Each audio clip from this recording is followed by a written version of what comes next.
Hi everyone, I'm Rabbi David Ingber, and this is Detours and Destinations, a podcast through the 92nd Street Y that explores deep thinkers in conversation about the expected and unexpected turns in their lives and the wisdom that they gleaned along the way. Today's guest is Ari Wallach, who is both a dear friend and also an inspiration. Ari is the author of Longpath, Becoming the Great Ancestors Our Future Needs by HarperCollins, and the creator and host of the documentary series on PBS, A Brief History of the Future, which aired in 2024. Ari is a longtime member of the community that I started on the Upper West Side, and also a board member and a leader, but most importantly, as I said, a dear friend of mine and my family. So awesome to have you, Ari. It's awesome to be here.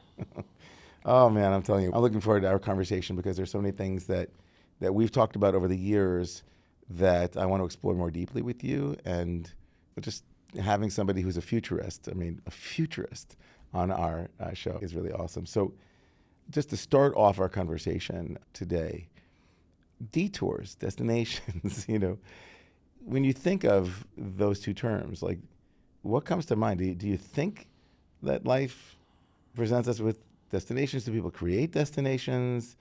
What are detours? Like when you think about that abstractly, and one of the things that you do so superbly is think about things both in the abstract and then applying it. So what does that mean to you, those two words, detour and a destination? When you first reached out and said, I'm doing this podcast called Detours and Destinations, honestly, the first thing I thought of was Ernest Becker and his book, The Denial of Death, which he won the Pulitzer for in the early 1970s. And to quickly summarize it, he basically postulates that humans, Homo sapiens, are the only kind of sentient entity on planet Earth that we know of that at a very early age becomes aware of their own mortality, their own death, and that everything that we create, be it anxiety or heroism, the entire kind of spectrum of emotions and culture and religions and you name it, is so that we can deal with this existential angst of our final destination. Knowing that it's out there and that one day we will cease to exist. So when you invited me, that was the first thing I thought of. I go, well, that's the destination.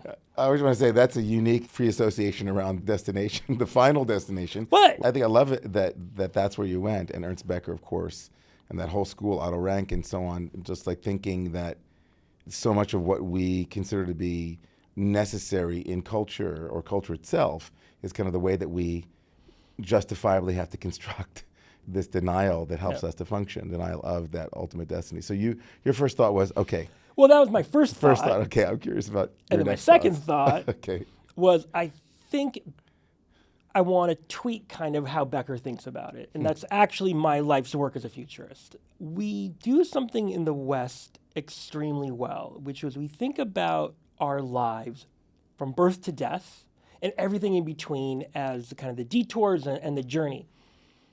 But the issue is we do that in isolation of a larger chain of being. So what ends up happening is, we've talked about this, we think about kind of Esalen and the kind of the West Coast movement for maximal self-individuation, becoming, my true self, my true Ari. It's always in this artificial, book-ended framework of my birth to my death. Right. And so that's how Becker thought about it too in many ways. But those of us, yourself included, who have dabbled in thinking about, in different paradigms of thought, specifically what we call Eastern, recognize, and I don't mean this necessarily in the karmic, in a Hindu wheel, but who and what we are comes from who came before us, and I think as, if not more importantly, who is to come after us. And so the first thing I thought of when I heard the title was the destination death. The second thing I thought of was, actually, that destination, if we purely kind of frame it in our own life, we're missing out on something, because I don't think that's the actual destination. I think destination, if we treat it as a noun, as an endpoint to who we are, we fall into an artificial trap. If we see it as a process of becoming, not just in ourselves, but in relationship to others, it could be our kids, but it could be those around us, we realize destination is a verb, it's an ongoing. And you know exactly where we go with this. This is also how I see Judaism. This is how I see God. This is how I see transgenerational ethics. The idea that we need to exist in this and I'm not taking away the title of your podcast, but because it's open to interpretation, the binary of seeing ourselves and who we are in this world as purely locked in to this biological birth moment of Ari when I was born in 1974 to Ari when he dies, God willing, decades from now. God willing. God willing. Or God optional willing. God optional. Here, or Spirit willing. Is a false premise and a false understanding. Because so much of who we are is, I think, and truly feel, how we're setting up the next generation. What I love about what you just said, and I was kind of like having some little miniature mind-blowing moments in just what you said, when people think about the nature of reality, is it particle, is it wave? And you and I have spoken about quantum stuff before, not that I know much about it, but just we know enough to make it seem like we know something. But the sense that the observer and the observed are not two, like destinations and detours, kind of depending on where you're standing, from the perspective of my own individual life, I can think about kind of bookends that you're talking about. But that you're arguing that both within an individual life, what is a detour, what is the destination, obviously will depend on where you're looking from, how long the continuum is. And then if you extend that even further, it can transform the way you think about your life in its entirety, because it's just one stop along a very long continuum, a long road, right? Which, our short lifespan, what we keep saying, invoking this, lest all of our listeners think that everything here is religious, but like that there is a sense that we sell ourselves short, so to speak, when we don't have a longer view of our own short time here. 100%. And so that brings me to you as a futurist. And I mentioned earlier that you wrote a book called Longpath. And one of the insights that you just offered is from your TED Talk, which has almost 3 million at this point views, from 2016, where you talked about these 3 pieces of the long path. And one of them was seeing our lives not only from our own individual birth until our own individual death, but to think about future generations and what we're leaving for them and what we're investing in towards them. So can we go back to talk about your individual life, even though I know, if you could just take us back to the beginning of your individual life story as a stepping stone towards understanding what interested you and what motivated you and catalyzed you to think about something bigger than your own lifespan. Well, so I was born in Guadalajara, Mexico, 1974, which then opens up the question, what's a nice Jewish boy like you doing in Guadalajara in the early 70s? So when people ask me about my story, who are you, the usual bio, you want to start with when you were born and where you were born. But because you already have an idea about my philosophy and how I think about this,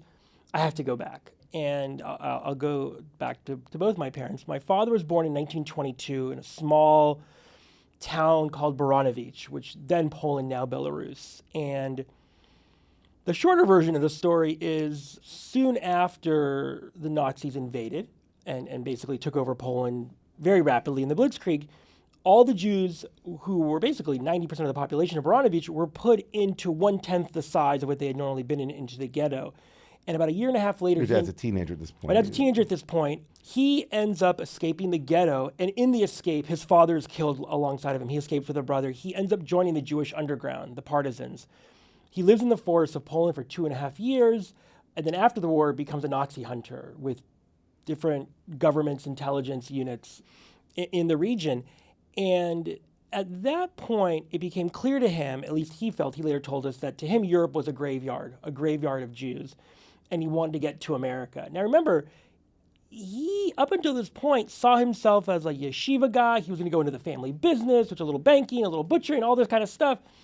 And now Europe is gone. It's decimated. Everyone except for his brother, who he lost contact with, but then joined up again randomly in a forest. They both fell into a safe house an hour apart from one another, having not seen each other for a year. He decides his future is going to be in the West, in America. But at that same time, he decides, for various reasons, that he wants to help establish the state of Israel. And so he is caught by the U.S. smuggling a group of Czech orphans to boats in Italy to get them into then Palestine, before it became the state of Israel. He's placed into kind of a DP internment camp. Some cousins of his break him out. He goes from Italy into Portugal. He's not allowed into the U.S. because at that point there's now a quota. And the most west he can get to is Cuba. He speaks no Spanish at this point. 8 other languages, but no Spanish.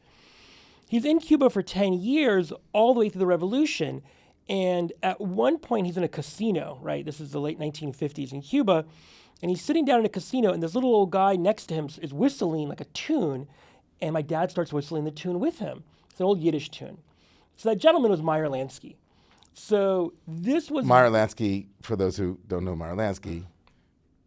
I don't know how do you say it, was organized crime. Because, I mean, how do you want to call him? Murder? No, I don't know. I don't know what the... Gangster or Jewish gangster? Jewish gangster. Not that my dad didn't get involved with him, but the point is he's living a very Forrest Gump life at this point. Kind of going from international thing to international. He tells me a story about when he was in Havana and he saw the Russian ships coming through starting to unload supplies in very large containers. It ended up being basically what was going to hold the rockets that eventually led to the blockade. The Bay of Pigs.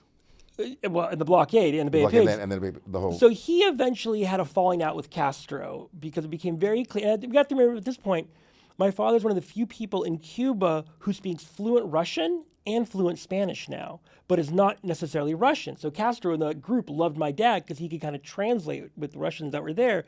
They had a falling out because my dad saw the writing on the wall and said, this isn't socialism or this is not for the people. This is a dictatorship. I've seen this before. Now, how old is your dad at this point? He must be late 30s. Late 30s at this point. Yeah. Right. So Castro's folks come to my dad's place of work, and he says, what's up? And they're like, we're taking you to your apartment. You're going to pack, and you're on the 4 p.m. flight to Mexico City. We're giving you a round-trip ticket because Mexico won't accept you if you only have a one-way ticket. Never use a return. Never come back. So that was the favor that he was owed, was getting that ticket to Mexico City. A lot of people were not given that polite favor. Goes to Mexico City. There's family who had left Europe before the war, and he ends up joining a larger group of folks who are doing kind of industrial pipes and valves, like the Corona plant or Jose Cuervo. Those were all my dad's pipes that he was importing from Europe and Asia. Meanwhile, my mom, who is 20 years junior, 1945, baby boomer, was an artist, Jewish, growing up in the Bay Area, and she was studying under Buckminster Fuller, kind of I would say one of the most fascinating engineers, architects, and really futurists. Mm. And in studying with him, he said, Susan, I love your art, I love everything you're doing, but you're very Western in your mindset. You need to kind of expand how you think about the world. And at that point, there weren't nonstop flights to Europe like we send our kids to. The furthest her parents would let her go at that point, she's 20 years old, 21 years old, is to Mexico. So she goes to study Aztec and Mayan city planning and architecture and art, and they're set up on a blind date, and that's how I'm born in Guadalajara in 1974. Okay. So I start the story there. I just want to stop for a second because Yeah. that's just remarkable story. It's as a futurist, you're proving already the context matters. Like where we come from is as essential in understanding where we're going as anything is. And so you've just taken us on this incredible journey. Your father is this very colorful, very colorful, very interesting man, and you brought us up to this point. So you're born in Guadalajara, Mexico, after this blind date that brings together your mom, Susan. This American artist who worked with Bill Graham and did the Monterey Jazz Festival, and it's kind of like a hippie, but who doesn't do drugs, and an artist, and very, hang out, used to do breakfast with Janis Joplin. So there's that whole world. Yeah. And then there's this like Nazi hunting resistance fighter who hung out with Meyer Lansky, who was pushed out of Cuba by Castro. So it's a fascinating, very interesting story. The takeaway, though, is we all kind of have stories like that. It's not always those kind of intense peaks like I just laid out. But the reason it's so important for us to kind of establish a baseline of the people who brought us to this point, and by this point I mean our birth, is that they come through with their own psychological, emotional, spiritual ups and downs, both the peaks and the traumas. Right. And so it wasn't until my 20s, my father passes away when I'm 18 years old from cancer, into my 20s when I'm in therapy and at the San Francisco Zen Center and doing a lot of intense work, that I'm able to start kind of constructing my own spiritual, emotional, psychological DNA by looking at my ancestors and the impact that it had on them. And there's a trap here, because then we can blame our parents for everything. But the fact is, life happened to them, it happened to their grandparents, And this goes back many, many generations. But the reason I raise this on our kind of detours and the journey and the destinations is so much of what happens to us is just not in our control. What's in our control is how we react to it. And so that was the takeaway lesson both from my mother and from my father. My father experienced horrific things with his eyes, with his hands. Yeah.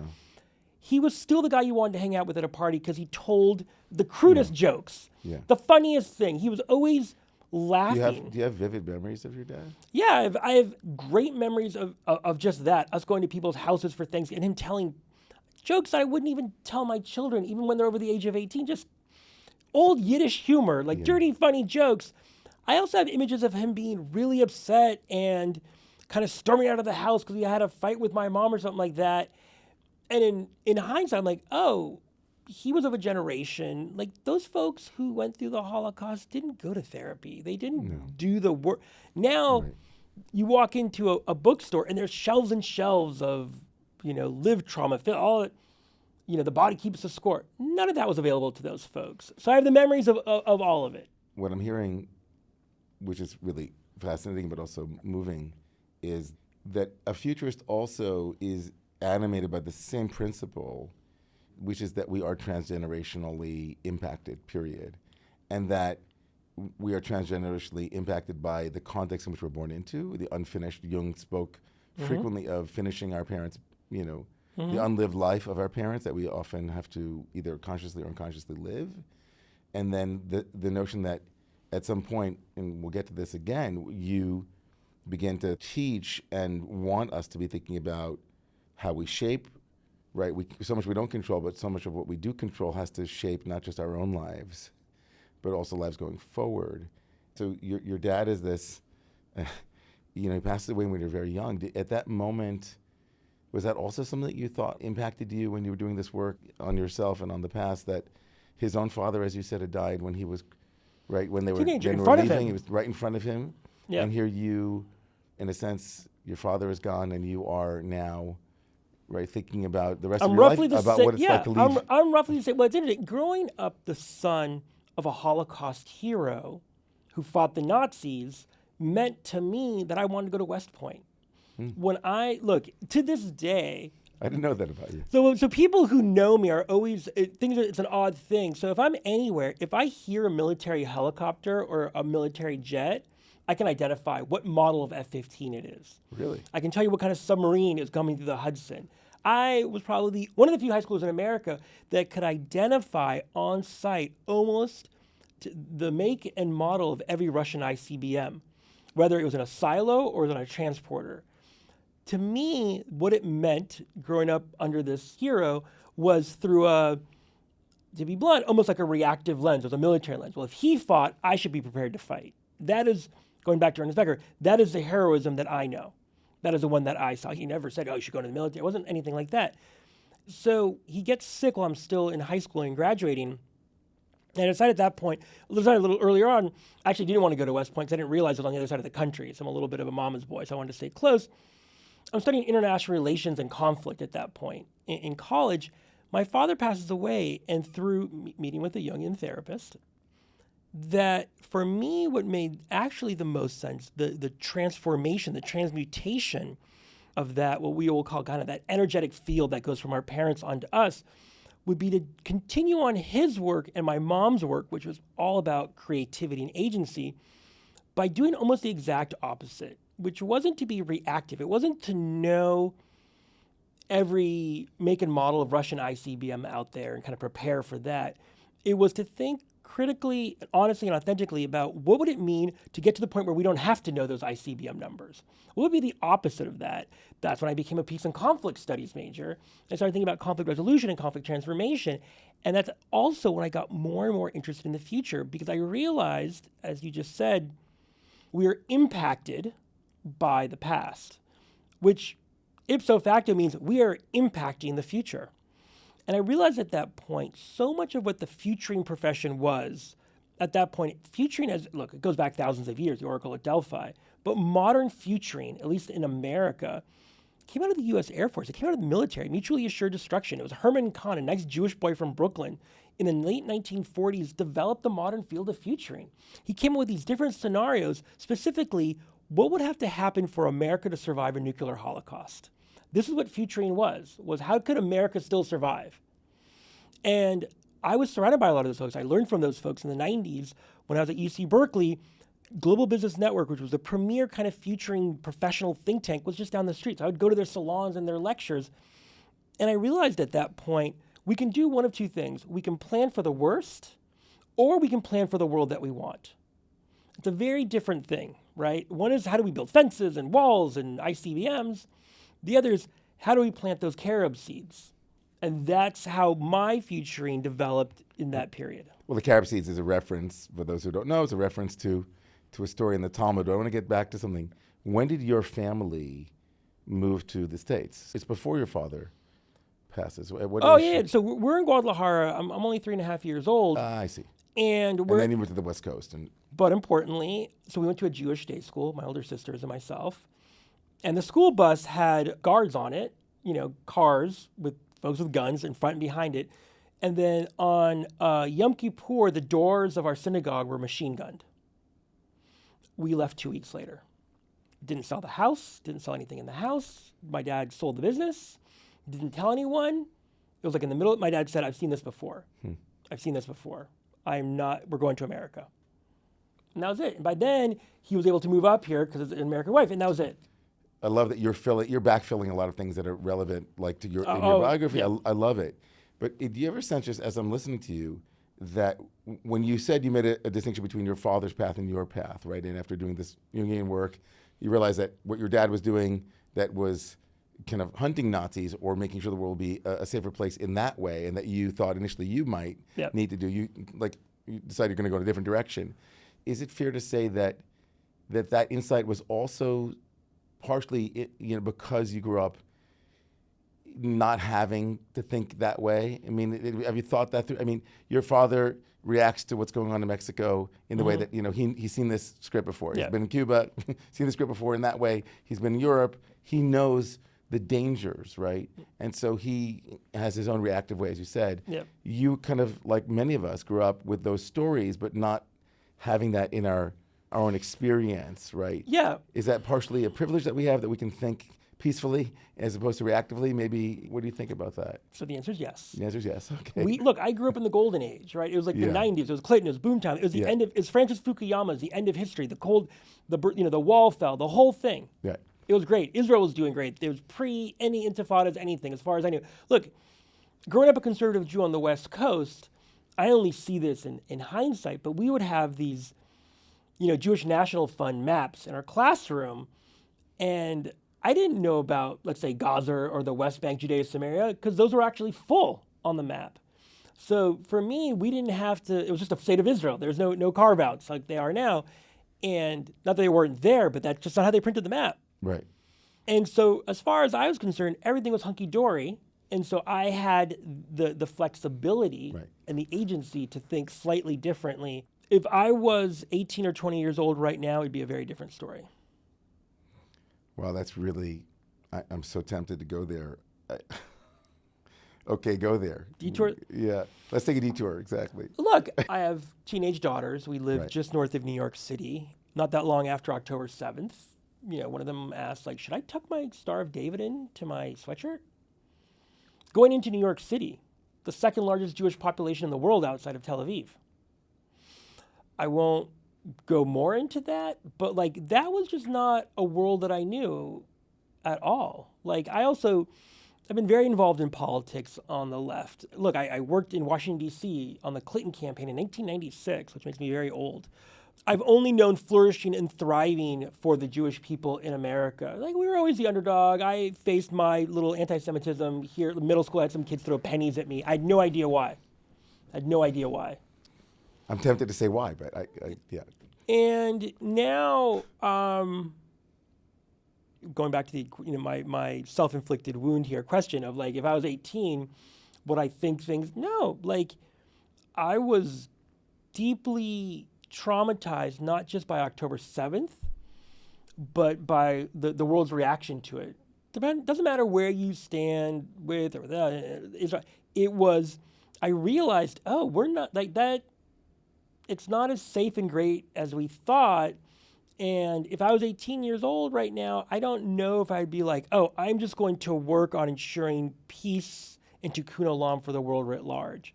Tikkun olam meaning fixing the world. Fixing the world. Now I'm like, repairing the world, improving improving the world. And look, in my home, to be clear, the tikkun olam that we practiced for fixing the world was, we're in America, the Jewish people. We have to do our part in pushing the unfinished journey of the American dream is just that, of the experiment that is America. And Jews here, just like everyone else, should work to push that forward and make at least the nation more safe and more just for everyone, especially because we're in a position where everything is safe. And after October 7th, I was like, oh, we're actually not as safe as I thought we were. Maybe we have to do some more work. I'm not saying I would want to become more isolationist or anything like that, but it definitely It's a wake-up call for sure. It's a wake-up call. I want to come back to it because I don't want to leave our conversation today without having come back to the application of some of your futurists or futurizing or futuring, as you say, the verbing, and applying it there. But you touched on your own, back to the kind of theme of detours and destinations. Your own life is at multiple destinations, detours. You learned so many different disciplines and you were so impacted and so influenced by so many different things. You know, when you think of your father, let's say, passing away when you were quite young, and that as a kind of detour of sorts, and how you worked with it, and you said you worked with it, you in therapy trying to understand, you know, what your takeaway is and what you're going to do with your life. Then you moved into many different fields. I mean, you said you were in politics, and you're a seeker. I'm a seeker. You are. And I love knowledge. And, you know, I was just talking to a good friend earlier today. She's like, you know, you really should have just become a doctor. Of all the things. Of all the things. That too. You should have been. Yeah, look, I remember going to HUC at one point and being like, what is this rabbinical thing? And I remember doing rounds with a friend of ours who's a doctor, saying like, what is this doctor thing? I went up to Harvard to meet with Celia Ben-Habib, who ran the government program, to get a PhD there, to talk to her about it. So do you think that there's like a psychograph of a seeker that inclines them to seeing detours with a greater curiosity, and framing it kind of like, oh, this is interesting. Like exploration is from detours. Like, oh, you were heading in a particular direction, and then this was interesting to you, and that was interesting to you. Did you feel anxious to arrive somewhere? Like, oh, I'm supposed to be here by this moment in my life. So in 1995, my mom brought me to some event in the San Francisco Bay Area. It was, I don't know, a fundraiser, some political thing. And I got into the line at the buffet. And the guy that I got behind ended up being Senator Tom Harkin, great senator from Iowa. And he turns around and he goes, oh, you know, I'm a student at UC Berkeley at that point. He's like, what are you into? I'm like, I'm peace and conflict. He goes, oh, I started USIP, the United States Institute of Peace, which you may know from the news was just shut down, their big, beautiful building on the mall. This is before they had the building. And I go, oh, I know USIP. I wanted to get an internship there this summer, but there was no internship program. And he's like, what do you mean there's no internship program? I'm one of the co-sponsors of the bill that funded it. I don't know, they couldn't get it together. The internship person quit. He goes, hold on. And he calls this guy Paul over, and he goes, Paul, and he tells him the story. Paul gives me his business card, and Paul says, call me on Tuesday, 4 days later. When I call Paul 4 days later, Paul goes, you have an internship at USIP. You're expected in Washington, D.C. in 5 weeks. Go find an apartment, go there. I had no plans on being in Washington at that point. So here I am working in the Religion, Ethics, and Human Rights Department. At the same time, that's only 3 days a week. 2 days a week, I don't know what I'm going to do. I reach out to the sister of one of my sister's former boyfriends, who was the chief of staff to Chairman Donnie Fowler. I go, hey, I have 2 days in Washington. Do you need an intern? And she goes, you know what? We always need interns. And they kind of shoved me in some back corner office. 3 days later in the back corner office, some mail comes to that office that's sent to the wrong person. And the guy that I'm doing some envelope stuffing for goes, oh, go take that down the hallway. That goes to those people down there. So I'm like, okay, I'll take it. I'm just like a lowly, intern. And I go in and I go, oh, this is for you. And the woman says something kind of like snarky to me, and I say something kind of snarky back to her. And she goes, who's your boss? I'm like, oh my God, I've been here for like 3 or 4 days. I'm gonna get fired. Yeah. And she walks out. I'm like, this is like, I'm thinking to myself, I haven't even made it to lunch yet. I'm like, what am I gonna do with these other 2 days? This is not good. She walks back and she goes, all right, it's done. You work for me now. So her name was Ann Rowan. She was the head of East Coast financing and fundraising for Clinton. So I spent the next 4 months with her And that takes me to the White House. That's where I first meet President Clinton. I'm in rooms with President Clinton, the size of this room, 4 or 5 people, helping them get ready to meet. The point is, you just have to be open, right? Look, I had the luxury of knowing that I came from a family that would always have a couch or a bed for me. So no matter how hard I fell, I could always go home. But that was it. Those were all the detours. And that took me on to a 20-plus year that leads to meetings in the White House for the next 20 years as part of my political work, delivering mail to the wrong room. So who knows what a destination is, who knows what a detour is, and you kind of, in that way of just following a thread, you were led to various places and then moved from that place. The thread is And curiosity. Curiosity, that could also, again, that could be part of your family's heritage. Your father sounded like a very open-ended person. Could be from your mom, who also was willing to leave something behind in order to go find something else. Kind of, the Abrahamic myth of Lech Lecha, go to a place that I will show you, kind of animating your life. And it's funny that you framed your father as a kind of Forrest Gump-like character, just listening to lots of your life. But that becomes a certain sense of modeling. And Yeah. so I'm in Washington as an intern, and I have these lunch breaks, and I'd go hang out in the National Art Gallery. Yeah. And there's a set of paintings by Thomas Cole called The Voyage of Life, which I get pulled to very early on. He did a couple of different sets, 1840, 1842. And if you haven't seen these, they're in the gallery, and they're on 4 kind of different walls facing each other. And The Voyage of Life, it's basically childhood, being born, youth, what they call manhood, and death. It's these 4 paintings following an individual through the 4 chapters of life. I spent more time looking at those than you would have. I mean, I've been to that little room area where those paintings are dozens of times from the age of 19 to I just took my kids there. Wow. And part of what those paintings did and still do is they gave me a sense of kind of chapters and to recognize that you don't have to be everything all at once. And if you look at, I'm not going to ruin the surprise here, the last painting, because in the entire painting series is an individual being born and coming out of a cave and then going through youth where everything's amazing and open. And then when you're an adult, it's the rocky water. And then the final painting, as an old man, the river's going into the ocean and there are angels descending and he's kind of looking up saying like, I'm ready. Those paintings have played a bigger role in my understanding of the journey of life than probably anything else have. Because what it did is it allowed me to see that everything happens in its time in different chapter settings. And when it's time, you'll move on to the next one. And so those have become kind of a touchstone for me. So every time almost every time I'm in Washington, I go visit them. So those touchstones, though, also speak to another influence, which is you and I both have been intensely influenced by our exposure to meditation, to mindfulness, to thinkers like Krishnamurti and others who are in that, I guess, the pantheon of Eastern, they're called, depending on how you frame them. And one of the tensions that I'm experiencing listening to you, and maybe listeners too, like here you are as a futurist and your journey is very much, on the one hand, to remind people that the destination is not just the end of their own life, but a much longer trajectory, and it also extends in both directions, by your ancestors and your descendants.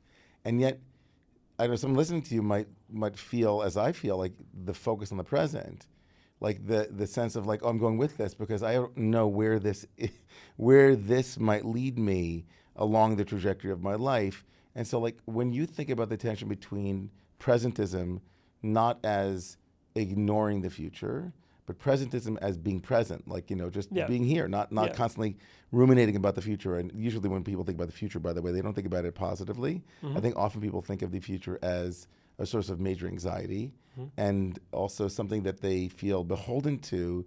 And they don't think often in the way that you have often spoken about it as futures or destinations. Yeah. Multiples, and that you are co-creating. But how do you balance that? Like presentism and being here in the world. Yeah. How might somebody think about that with you? Look, there's a time and a place for everything. Especially with my children, I see them getting older and getting ready to leave the house sooner than I'd like. The greatest gift you can give yourself, and those you are with, is to be 100% totally present. That's so cliche. What's a simple example of that? When you sit down with someone, take your phone off the table. Because that when it's not on the table, you're half distracted. But even if it's face down, you're not totally present. Okay, so why is that important for a futurist to say? Because the fact of the matter is, there's also a time to future. Like I'll go into rooms like this with whiteboards and we'll paint out these scenarios of the future of refugee flows that's the time to be present with the energies in the room, but to really cast your mind's eye multi-years, multi-decades out. But I can't do that all the time. That's literally, I'll give myself an hour or two a day to do that. The rest of the time, I try to be as hyper present as I can, not just for myself, but for those around me, because that actually is another way of futuring. So there's intellectual cognitive futuring on the whiteboard, future of water supplies in the Sahel, sub-Saharan Africa. I just did that earlier this morning.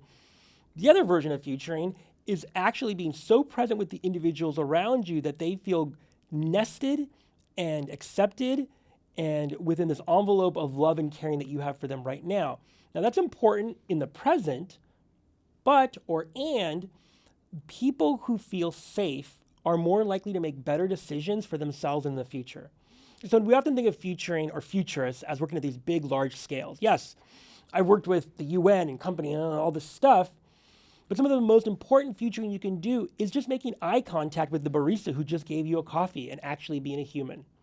Because how you impact his or her in that moment will then reverberate. So the reverberations are both at the micro and the macro scale. So that's how you deal with that tension, is by having different times to do futuring, but even when you're being hyper present, you're actually still futuring. Yeah, so tell us about futuring, because Longpath and then ultimately the PBS special that you hosted.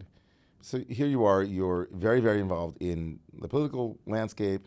Famously, amongst our friends and others, you were involved in the Great Schlep. Yep. It was your idea, the Great Schlep, which was to go down to Florida and engage, along with Mick Moore. I was going to say, with Mick Moore, with Sarah Silverman did a great video for us. This is back in 2008. Right. Obama was having a Jewish problem in Florida, and you needed Florida to win. So you helped that. So you're moving in various circles. Your focus is on the political present, but also the future too. And your future as a futurist is already in the present with you then. Yep. And eventually you become a futurist, which involves many things that you've been saying here in shorthand, like working towards solving big problems and some smaller problems, but mostly big problems for various companies, various organizations. UN, White House, a bunch of folks. All kinds of folks. And so you eventually codify all of this into Longpath, which is what I spoke about earlier about the TED Talk. Why don't you tell us a little bit about Longpath and the 3 pieces of futurist advice that you give there? Yeah. So we have to go back. So I was doing work with the UN Refugee Agency in Geneva, and we were in this meeting, not necessarily with UN folks, but a bunch of folks. And this is 2015. I said, look, all the work that we're doing and showing says that we're going to have from 500 million to 1 billion climate refugees in the 2030s or 2040s. What do we do about it now? And some of the folks in the room, not everyone, some of the folks in the room who are a little bit older is like, yeah, we know that's coming, but we'll be long retired by then. I'm like, yeah, but there's things we can do right now, 15 years ahead of time, instead of being reactive. And they're like, yeah. And I realized, I was like, well, how many other issues could be solved today in 2015 if people in the year 2000 had started working on them? And why don't they? And that's what really got me thinking about short-termism. Where does it come from? Yes, we're all short-termistic. At a biological level, if you and I are on the Serengeti 10,000 years ago and an animal starts chasing us, we're going to run. If we come across a tree laden with fruit, we're going to eat all the fruit because we don't know when the next meal is going to come. And we want to run away from that tiger. The problem is when that becomes embedded within all of our social systems, economic systems, and cultural systems. And it became very clear to me at that time that it was everywhere. Obviously, the big driver is, let's say, quarterly earnings, which is bananas that you run some of the most powerful companies and organizations the planet has ever known based on quarterly earnings so folks can make sure they understand. Don't get me wrong, there need to be metrics for success. But what I realized at that point was we were making decisions on too small of a time frame. And so I took all the work that I had done on the Eastern front of my persona, my mentality, the way like I the philosophical world of the East, yeah. With the deeper kind of strategy work, kind of classic consulting work. And I said, look, how do we find a way to both overcome short-termism and embed long-termism, both at a macro level within organizations, within culture, and as importantly within ourselves? That's from the kind of more from the Eastern side. And which one comes first, or do they co-arise together? That's what I was thinking about. That became Longpath, and a good friend of mine, Alec Ross, said, listen, you have all these ideas, codify it, give a talk. You got to go out there. Same thing I would say to you. That became Longpath, and the idea behind Longpath, this mindset, is 3 pillars. We've talked about a couple of them. One of them is obvious when you think about it. We have to stop thinking about the future, and we have to start thinking about the futures. And that doesn't mean we all live in this quantum multiverse where there's going to be multiple futures. Yeah, we're on one linear time path. But what ends up happening is we end up building what we call kind of an official narrative of tomorrow. So I'm often asked to be on these panels, the future of transportation, the future of food, the future of Judaism, as if there's only one singular path and people just want me to divine or, crystal ball what it's going to be. What that does is it robs us of agency, of the ability to not just be victims of the future, but to actually be architects of it, quoting Buckminster Fuller.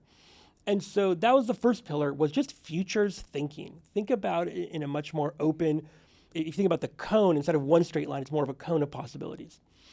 The second is transgenerational empathy. This is a key component because we know transgenerational thinking, we've thought about it. We've already talked about it. It's about thinking about the past and thinking about the future. Empathy is slightly different because it means you now have an emotional connection both to those who came before you and those that will come after you. Here's a little bit of the Trojan horse on empathy and why we choose it. We know from psychology and neuroscience, we are much more likely to stick with something if we are emotionally invested in it as opposed to just intellectually or cognitively. So that's why we talk about transgenerational empathy. And a clear example, you can do this on the longpath.org website, is you can write a letter to your future self, and you can also write a letter to future generations. But it's important to talk about, when you do that, is to think about how it's not just about the world that I want my grandchildren to grow up in. That's one thing. And I'll do certain things to effectuate change so they live in a better world. What'll lead me to actually taking more consistent action is if I feel and think about how I want them to feel. I want them to feel safe. I want them to feel loved. I want them to feel compassion for others. Then I'm more likely to take action. So we'll put the neuroscience aside. The third is what we've also talked about is telos, ultimate aim, purpose, and goal. Now, I think of telos, much like I think about God, as a verb, as having a destination. This, by the way, I just took from the Torah.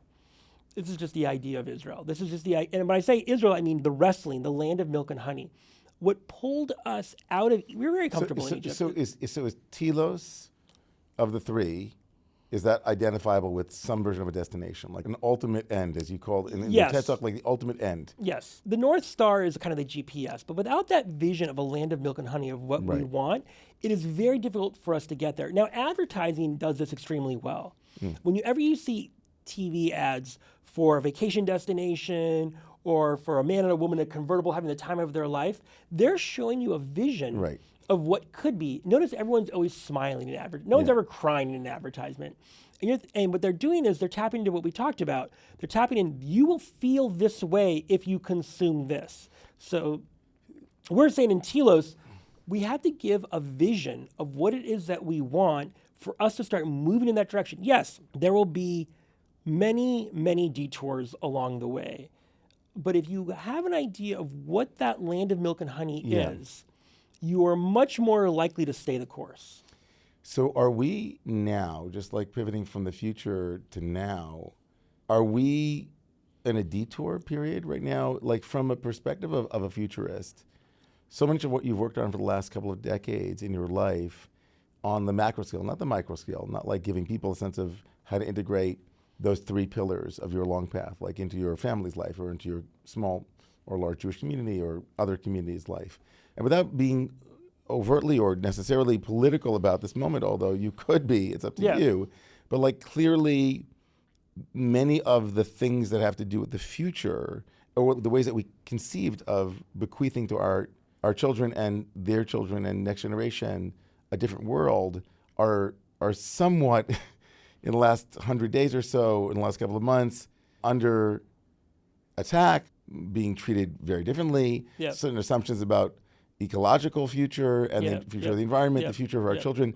Like on the one hand, perhaps some would argue that there are now problems that are being dealt with now that have been avoided until now, right? But as a futurist, How would you apply these principles right now and say, here's what we need to do at this moment? And then also to backtrack to that question that you asked about being an 18 or 19-year-old, also if you might use your lens on futurism to bring us into that thorny place too. So I would say right now we're in what I call an intertitle. So the intertitle space, for those who aren't, who don't study marine biology or oceanography, is that place along the shoreline that sometimes is below water, sometimes is above water. But it's the tides, right? But there's something that most people don't realize about the tides. The tide doesn't come in and the tide doesn't come out the way we often think about it. The Earth rotates within this big bulge of water that, because of the sun and the moon, the water on the surface of the planet is actually oblong, and the Earth, the landmass, rotates within it. So it's not so much that the water's coming in or out, it's that we're in a turning process within it. So we are in a part of a turn right now. The last major intertidal was from the Middle Ages into the Enlightenment, when we had a complete paradigm shift in how we saw the world.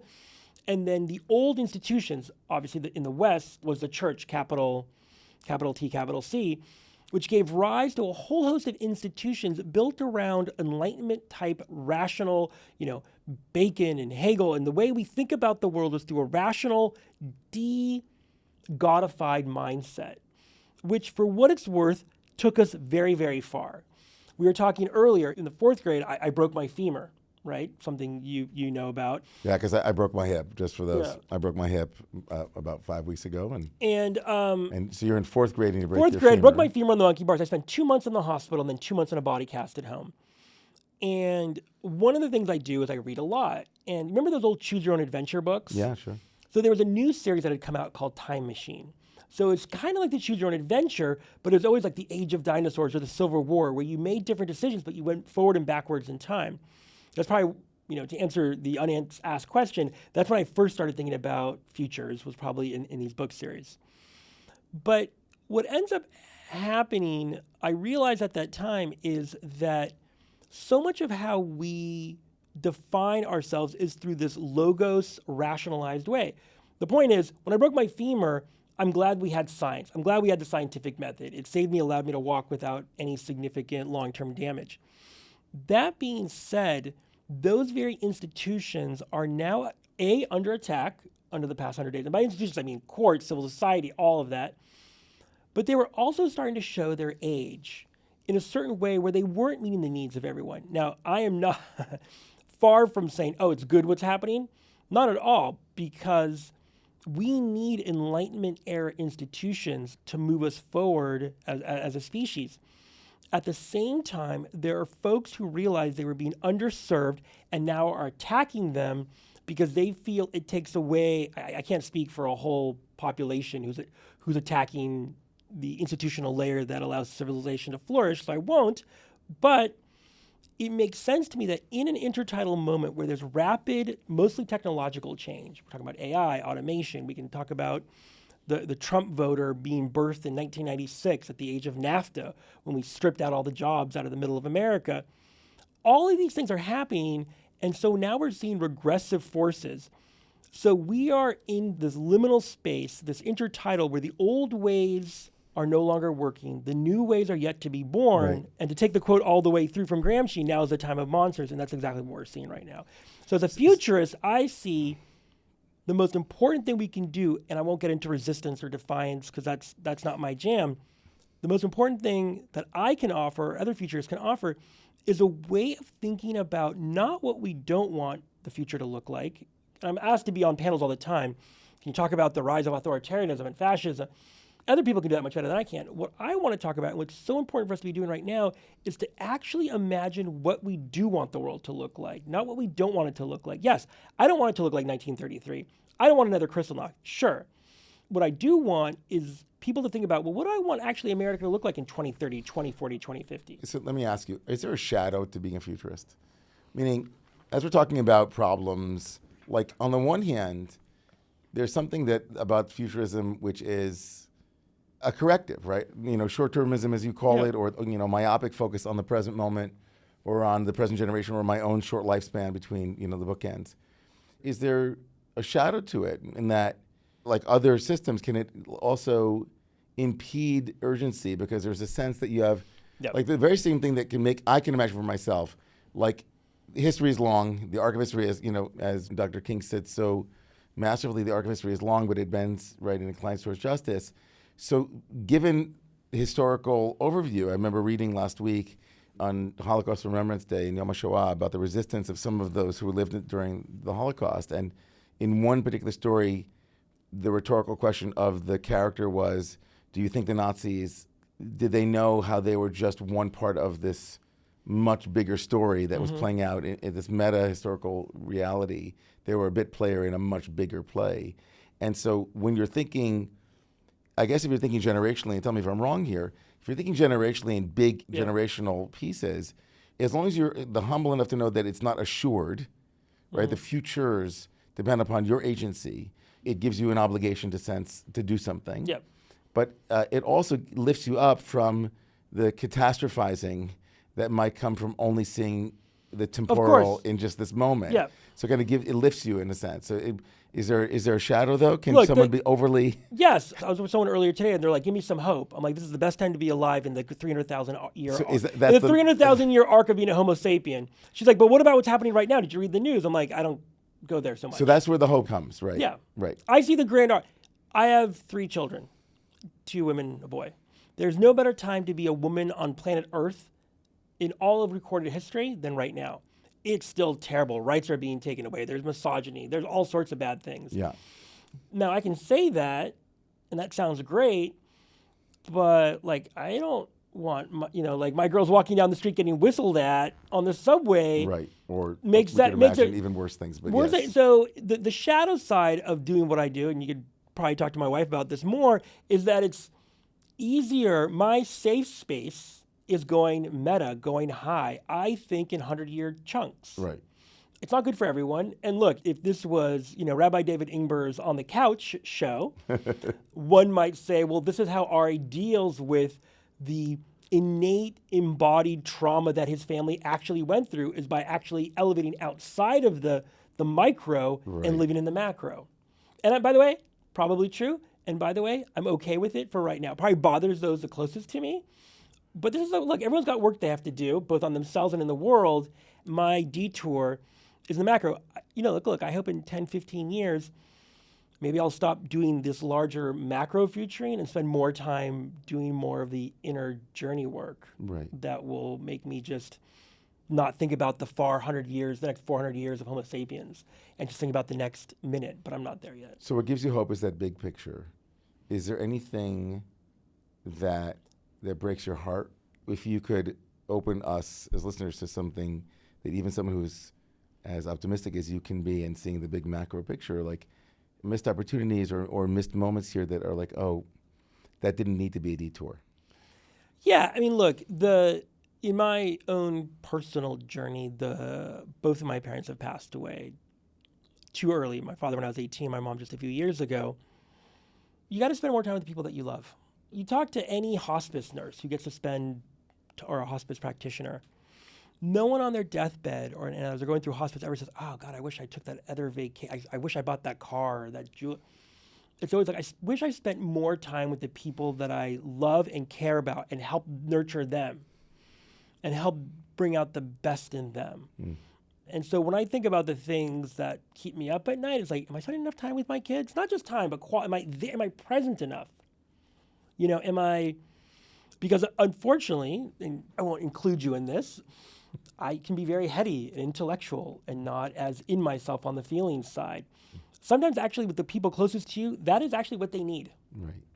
But again, for various reasons, which I think anyone listening to this will understand, I kind of exist more up here. And so what's difficult is for someone like me, is to also kind of bring it down. And I'd say the opposite is true too. I know I have an empath, and my daughter's an empath. I would love for her to spend more time up here and not so in it. Yeah. And so life is that balance. And so the detours aren't always what you read. Look, the key takeaway, I'll sum up for anyone listening who fast forward to this section.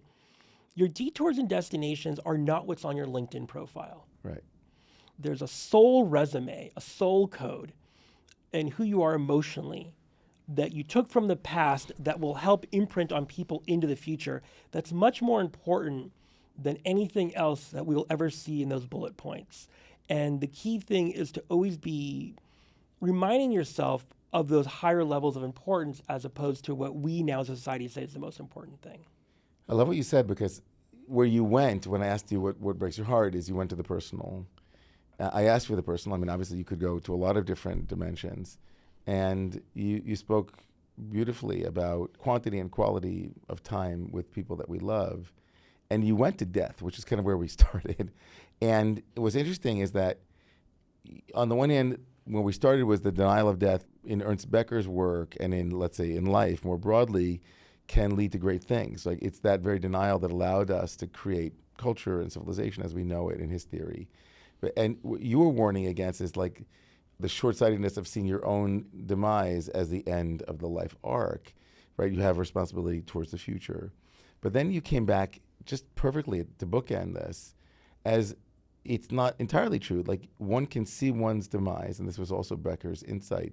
One can honestly face one's own, the short-term life that you have, and have it catalyze you to live in ways that make really intense impacts on other people. And I think there's no greater crucible for that than parenting. Mm-hmm. Like, literally, the minute you had a future, you were responsible for your children and for being the primary, planting of seeds for them and their future. And your actions then, I know for myself as a father, like my life completely changed. Of course, if you're a listener and you don't have children, of course, this is the case across the board in other contexts. But for me, it was very powerful. The minute, right, I had my first kid, everything changed for me, and I'm sure for Immediately. others. Immediately. And so my actions or my mistakes or my shortcomings, my vulnerabilities, my unlived life, my ancestors' unlived life, all became that much more important for me to actually live into, because I realized that my choices here were not just impacting me or my parents or my siblings, but now they're impacting the future. And there's a being,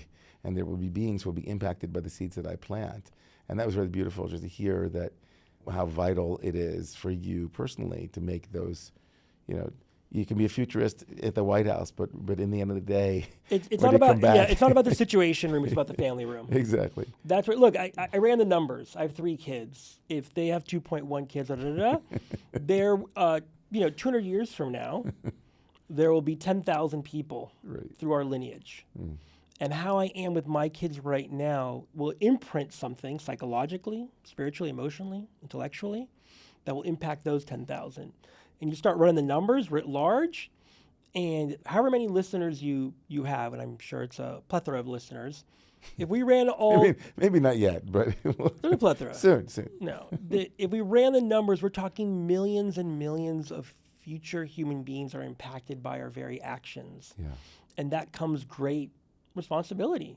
Look, it's what you buy, it's how you invest, it's all those material things, but it's also moral progress and what you pass on. So you've spoken already here today, but you've spoken with me and others in the past about the importance of imagination. Leave us with some kind of a tool here for us. How should we be fostering our own imaginations and in creating a better future? What should we be doing? So I said this a little bit before, but I'll go back into it. Very, very simple exercise, which is to write a letter to your future self. You can do this at longpath.org. You can do this at Dear Tomorrow. You can do this at futureme.com. And you can set the time parameter. So if you go to longpath.org, when you write a letter to your future self, the default is 5 years from now. You'll get the email back. And all the research has shown that connecting to your future self in that way alone changes so much about how you are in the world. Because unfortunately, we are so disconnected from our future self. There's this great experiment that happened at UCLA. The short version is when they asked people to think about their future self, it was a completely different part of their brain. It was the same part that they associate with like a celebrity or someone that wasn't them. And when they did the simple exercise of writing a letter to their future self over a couple of days, when they put them back in the fMRI machine, which is like an MRI machine that looks at where oxygen flow is, they found that people who had written letters to their future self or looked at photos of themselves aged every morning for 10 seconds in the mirror, which you can do with a Snapchat filter or anything, where they associate the blood flow for their current self and their future self were now overlapping. Very simple. So that's some key exercise. It's just to connect to your future self. Before you think about connecting to future generations or these big macro things. Just think about, I do this probably more than I should, but you got to eat your own dog food. I often think, where do I want to be in 2030? And and I'll write a letter to myself in 2030 that I know will get emailed back to me in 2030. And I do that probably once every 2 weeks. Wow. Short little things. So longpath.org. There's a little future me tag. You can write a letter to your future self. Wow. That's a powerful exercise. A very powerful. Actually, as you know, at the Roman community, we also do a similar thing once a year. We have a letter writing to our future selves. What a powerful exercise. It's very to bring powerful. Yeah. Well, thank you, brother, for this great conversation. There are things that I learned about you today that even knowing you for close to 20 years, I didn't know. And I was saving them for the day that you would have this podcast. Wow. I'd written myself a future letter 20 years ago when I go, this guy's amazing, but I'm not going to tell him everything. Because one day there'll be a thing called podcast. Exactly. And oh my gosh, he's going to have me on there and I'm going to tell him things he's never heard before. Well, yeah, I've had this experience already with a couple of people thus far in the first season where there are people that I've known for so long, and I feel like I want to have even more conversations. And this felt like it just touched the surface, but it was quite a surface, quite a first round. I just want to thank you for your honesty and for your inspiration. And thank you for doing this. The mind ideas, the ideas that were here that were so, I think, powerful and impactful. So thank you, Ari. I really appreciate it. Thank you for having me.